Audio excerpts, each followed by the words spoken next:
गुरु रूप प्यारी साध संगत जी, दासी का आप सभी पवित्र आत्माओं के श्री चरणों में कोटि कोटि प्रणाम है। जो साधक सदा गुरु के उपदेश पर चलता है तथा मन की मत के स्थान पर गुरु को मुख्य रखता है, वही गुरुमुख की पदवी प्राप्त करने के योग्य बनता है। गुरुमुख सदा सतगुरु का शब्द कमाता है तथा हरि के नाम में लिपट रहता है। गुरुमुख के अपना मन शब्द द्वारा वश में कर लिया होता है। उसका आधार केवल सच्चा नाम होता है, जिसके द्वारा उसकी सभी लालसाएं दूर हो जाती हैं। प्रस्तुत वीडियो में परम पूज्य परम संत कृपाल सिंह जी महाराज गुरुमुख जीवों के बारे में विस्तार पूर्वक समझा रहे हैं। गुरुमुख के मार्ग पर अग्रसर होने से पूर्व हमें मनमुख स्वभाव का त्याग करना होता है। पूज्य महाराज जी के अनमोल वचन दास की जुबानी प्रस्तुत किए जा रहे हैं। आपके चरणों में अनुरोध है, हमारे चैनल को लाइक करें, सब्सक्राइब करें तथा शेयर करें। धन सतगुरु, धन गुरु रूप प्यारी साध संगत जी। सुनो सुनो वचन नर नारी, हरि भजन करो सुखकारी। सुनो सुनो वचन नर नारी, हरि भजन करो सुखकारी। जिन रचा शरीर तुम्हारा, उसका क्यों नाम बिसारा जी, उसका क्यों नाम बिसारा जी। सुनो सुनो वचन नर नारी, हरि भजन करो सुखकारी, हरि भजन करो सुखकारी। कृत घन शठ मूढ़ अनारी, कृत घन शठ मूढ़ अनारी। खाना पीना सो जाना, सब काम है पशु समाना जी, सब काम है पशु समाना जी। क्यों देह मनुष्य की धारी, क्यों देह मनुष्य की धारी। सुनो सुनो वचन नर नारी, हरि भजन करो सुखकारी, हरि भजन करो सुखकारी। क्यों गर्व करे मन माही, क्यों गर्व करे मन माही। तुझे काल पकड़ ले जाए जी, तुझे काल पकड़ ले जाए जी। पल छिन्न की लगे नहीं वारी, पल छिन्न की लगे नहीं वारी।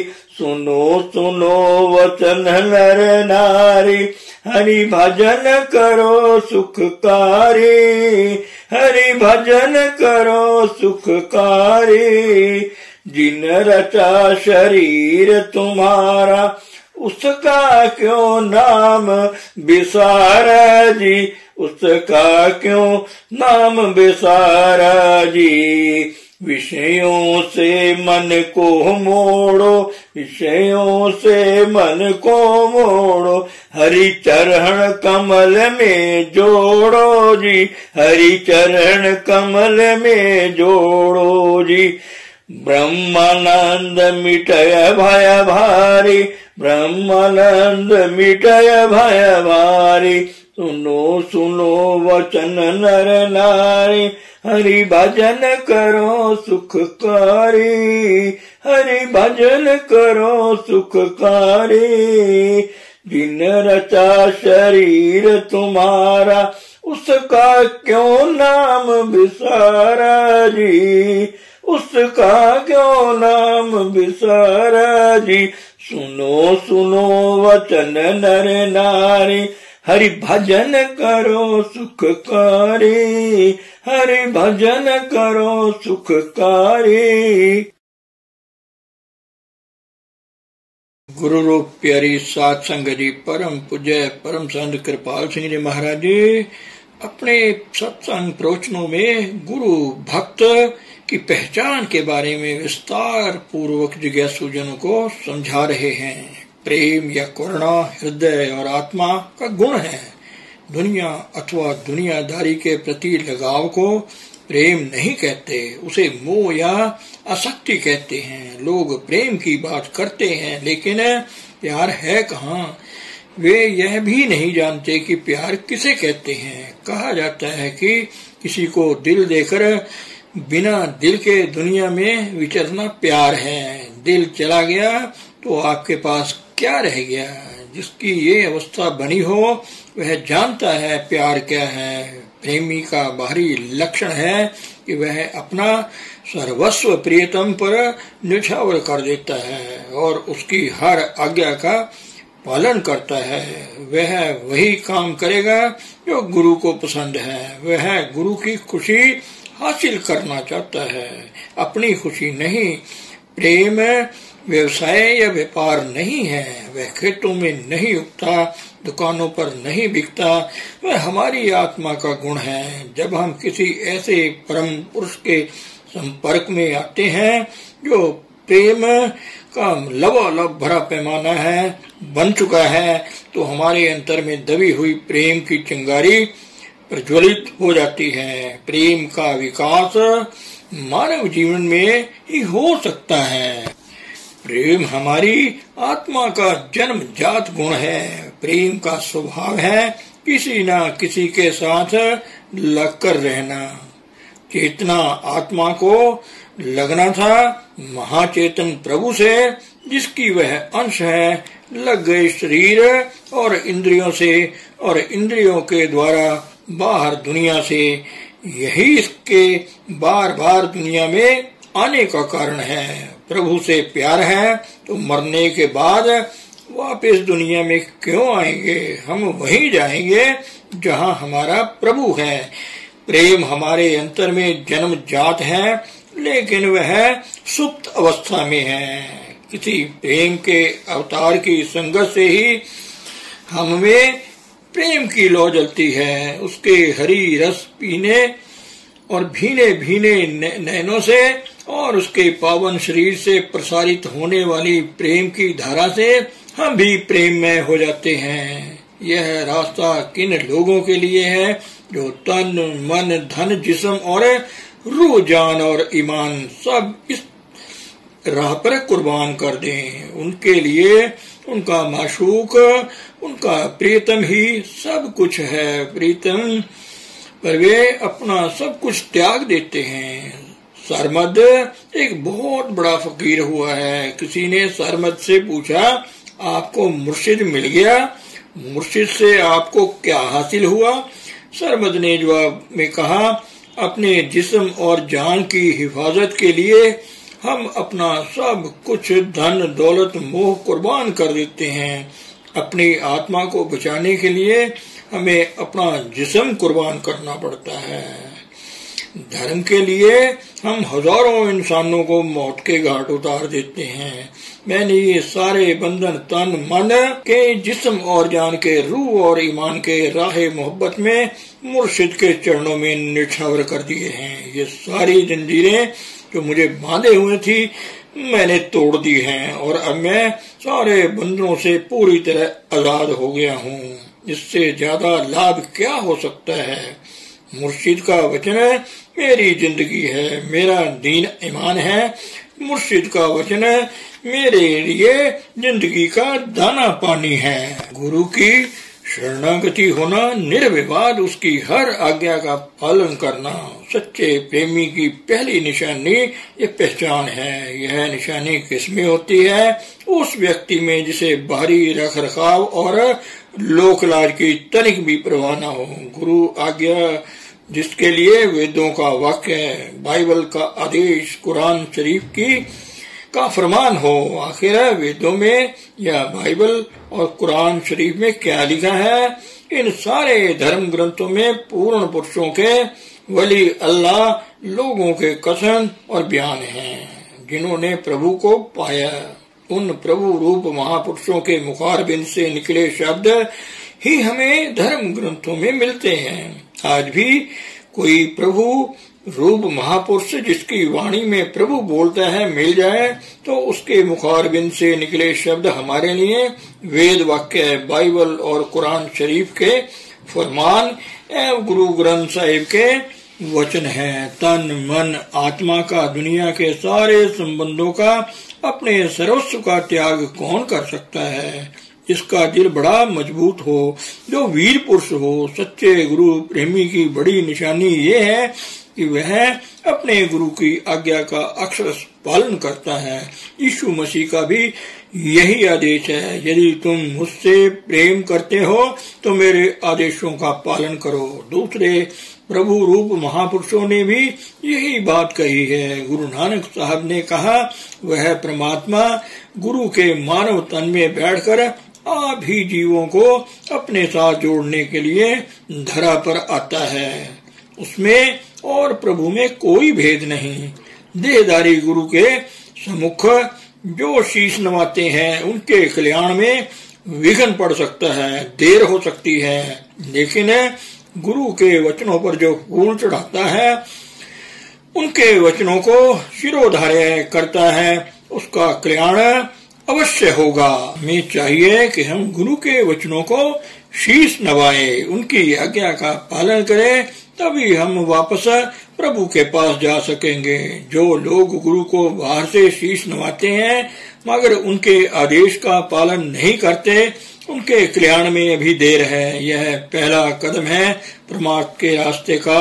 आगे चलकर हमें तन मन धन अपना सब कुछ इस रास्ते में कुर्बान करना पड़ता है। गुरु आश्रित की अपनी कोई इच्छा नहीं होती, वह गुरु इच्छा को समर्पित होता है। अब इस कसौटी को सामने रखकर अपने दिल को टटोलो, तुम्हारी क्या स्थिति है? अगर तुम अपना सर्वस्व प्रभु को निछावर कर दो तो तुम्हारे पास क्या रह जाएगा? प्रभु ही रह जाएगा। न वर्ड में ला निकाल दो, क्या रह जाता है? वर्ड, शब्द या कर्ण प्रभु सत्ता, जिसके लिए बाइबल में आता है, शुरू में वर्ड अर्थात शब्द था, शब्द परमात्मा के साथ था और शब्द ही परमात्मा था। ये हमारा तुच्छ अहम ही परमात्मा से मिलने के रास्ते में सबसे बड़ी रुकावट है। जब आप स्वयं को पूरी तरह से गुरु को सौंप देते हैं, गुरु के मानव तन में काम करने वाली प्रभु सत्ता को, यद्यपि वह पावन शरीर भी हमारे सम्मान और श्रद्धा का पात्र है, तब वर्ल्ड में से एल निकल जाता है और परमात्मा ही रह जाता है। इस संदर्भ में सिखों के चौथे गुरु श्री गुरु रामदास जी के जीवन का दृष्टांत सामने आता है। गुरु पद पर विराजमान होने से पहले वे जेठा जी के नाम से जाने जाते थे। एक बार उनके गुरु श्री गुरु अमरदास जी ने गुरु पद के अधिकारी के चुनाव के लिए परीक्षा लेने का निर्णय किया। संगत को आदेश दिया, मिट्टी के चौंतरे बनाओ। सभी लग गए चौंतरे बनाने। गुरु अमरदास जी ने आकर मुआयना किया और कहने लगे, ये चौंतरे ठीक नहीं बने हैं, इन्हें गिरा दो और नए चौंतरे बनाओ। फिर लोग लग गए, फिर देखा गुरुजी ने उन्हें फिर गिरवा दिया, फिर फरमाया, ये मिट्टी ठीक नहीं है, दूसरी जगह जाकर बनाओ। लोग यहाँ से उठकर दूसरी जगह चौंतरे बनाने लग गए। वहां भी गुरुजी ने यही लीला की, चौंतरे बनवाते जाएं, गिरवाते जाएं। लोग जो जोश में आकर काम पर लग गए थे, धीरे धीरे खिसकने लगे। गुरु रामदास जी रह गए और चंद उनके साथी, बाकी सब छोड़ गए। अंत में वे भी हार गए और गुरु रामदास जी को, जो उन दिनों जेठा जी कहलाते थे, समझाने लगे, देखो जेठा जी, गुरु जी की मत मारी गई है, चौंतरे बनाते जाओ, गिराते जाओ, कोई तुक है? उनकी उम्र भी कितनी हो गई है। गुरु जी उस समय 120 वर्ष के हो चुके थे। तुम कब तक यहाँ बैठे चौंतरे बना कर गिराते रहोगे? जेठा जी की आंखों में आंसू भर आए। कहने लगे, गुरु ही इस संसार में एक जागता देव है। अगर उसकी ही मत मारी गई है तो दुनिया में इसकी अकल ठिकाने पे है। मुझे तो उनके हुक्म पालन से काम है। अगर यही उसका हुक्म है तो चौंतरे बनाकर गिराते रहो तो जेठा सारी उम्र यही करता रहेगा। जेठा जी ने अपने आप को गुरु को समर्पित कर दिया। यह सर्वस्व त्याग का रास्ता है। अपने दिल को टटोलो, तुम कहाँ हो, कितने कदम इस रास्ते पर आगे बढ़े हो। परमात्मा से मिलना चाहते हो तो गुरु के हवाले होकर रहना। जहाँ दुनिया में से एल निकल गया, तुम्हारे अंतर में अहम निकल गया, तो वर्ड प्रभु ही शेष रह गया ना। उसको बाहर से नहीं आना, वह तुम्हारे अंतर विद्यमान है। तुम्हारा तुच्छ अहम उसके और तुम्हारे बीच में एक रुकावट है। यह अहम तब तक बना रहेगा जब तक तुम्हें देह का आभास है, स्थूल सूक्ष्म या कारण देह का। जब तुम स्थूल देह से ऊपर आ गए तो स्थूल अहम खत्म हो जाएगा। सूक्ष्म देह से ऊपर आ गए तो सूक्ष्म अहम जाता रहेगा। उससे आगे कारण देह से ऊपर आकर कारण अहम भी जाता रहेगा। वहां जाकर अपनी असलियत तुम पर खुलेगी कि तुम कौन हो, तुम्हारा यथार्थ स्वरूप क्या है। उस अवस्था को पाकर तुम सही मानों में हरि इच्छा समर्पित या राजी बाराजा हो जाओगे। इस अवस्था को पाने की शुरुआत कहाँ से होगी? गुरु का हुक्म, उसकी आज्ञा का पालन करने से। गुरु का हुक्म, उसकी आज्ञा क्या है? वह कहता है कि जीवन में पवित्रता को धारण करो। बाहर हर तरफ से ध्यान हटाकर अपनी सूरत को अंदर में टिकाओ और देहाभास से ऊपर उठकर अंतर में करण कारण प्रभु सत्ता से जुड़ो, जिसकी अभिव्यक्ति के दो स्वरूप हैं, ज्योति और श्रुति। अंतर में कानों से उस प्रभु के नाद को, शब्द ध्वनि को सुनो। अंतर दिव्य चक्षु से प्रभु की ज्योति को देखो। शब्द ध्वनि पर सवार होकर अंतर दिव्य मंडलों में चढ़ाई करो। पहले पिंड अर्थात स्थूल शरीर से ऊपर आओ, फिर सूक्ष्म शरीर और फिर कारण शरीर। तब आत्मा अपने निर्मल चेतन स्वरूप में स्थित हो जाएगी, जो तुम्हारा यथार्थ स्वरूप है। उस अवस्था को पाकर तुम महसूस करोगे मैं और मेरा पिता एक ही हैं। वहां से तुम ऊपर दिव्य मंडलों में पहुंचोगे, जहां आत्मा का निज घर है। परमार्थ की शुरुआत होती है गुरु चरणों में पूर्ण आत्म समर्पण से। गुरु आज्ञा का अक्षरश पालन करने से हमें गुरु के मानव तन का नहीं, उसमें काम करने वाली प्रभु सत्ता का शरणागत होना है। गुरु का शरीर भी धन्य है, जिसमें वह प्रभु सत्ता प्रकट होकर जीवों का कल्याण करती है। जो लोग मान बढ़ाई चाहते हैं वे इस रास्ते पर एक कदम भी आगे नहीं बढ़ा सकते। महापुरुष जो आज तक इस दुनिया में आए हैं यही उपदेश देते रहे हैं। वे जन्म जन्म से बिछड़े हुए जीवों को वापस प्रभु से मिलाने के लिए इस धारा पर आते हैं, लेकिन लोगों ने उनकी कदर नहीं की, ना ही उनके कल्याणकारी आदेशों का ध्यान दिया। उल्टा महापुरुषों का विरोध किया, उन्हें तरह तरह की यातनाएं दी। तो जो लोग परमार्थ पथ पर तरक्की करना चाहते हैं उनको यही रास्ता अपनाना होगा। गुरु आज्ञा का पालन, उनके आदेशानुसार जीवन यापन सबसे जरूरी है। बाहर इंद्रियों के भोगों रसों में, दुनिया के सुख साधनों में क्या पड़ा है? इनसे ऊपर उठकर निज धाम प्रस्थान करो, जहाँ सदा सुख है और हमेशा की शांति है। धन सतगुरु, धन गुरु रूप प्यारी सात संगत जी।